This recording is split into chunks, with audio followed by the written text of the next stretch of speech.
Now let's have this question number 14, the right of preemption. Ito yan, ang mangyayari lang dito ay pwede siyang, halimbawa, nagkaroon ng subasta, they seize your personal property and they go into an auction, public auction. You have, as an owner of those personal properties, you have the right of preemption. Ibig sabihin, pwede mo mabawi yung personal properties mo basta hindi lang nagiging final yung public auction. So we have the scenario in here. The BIR sees Mr. Santos' luxury vehicle through an actual restraint due to unpaid taxes. The public auction was scheduled today. Now, the auctioneer had just started reading the rules bidding when Mr. Santos arrived with the manager's check covering the full amount of the tax, interest, and penalties. He demanded the return of his car.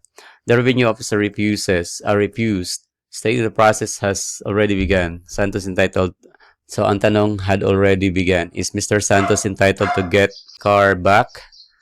So, ang sagot dito ay yes. Kasi as long as hindi pa, wala pang finality doon sa sale, in the public auction, he has the right to take it back once that he paid fully the tax liability, the interest, at saka yung penalty. For restraint of personal property, again, ang taxpayer ay may right to preemption. So, allowing to recover the property by paying the full amount. So, since the bidding had not yet been concluded, therefore, the sale was not consummated. So, Mr. Santos has the right to stop it and recover the car. So, the answer in here is letter B. He has the right of the preemption as the sale has not yet been consummated. Now, what if the property seized was a parcel of land? So, this is a levy.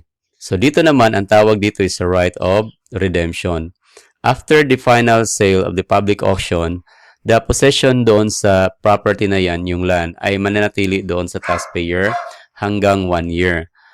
Yan din yung period na kung saan pwede niyang i-redeem balik yung kanyang property by paying all the taxes, the interest, the penalties.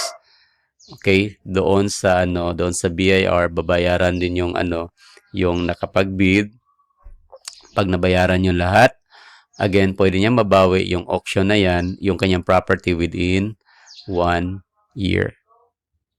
So, that's it.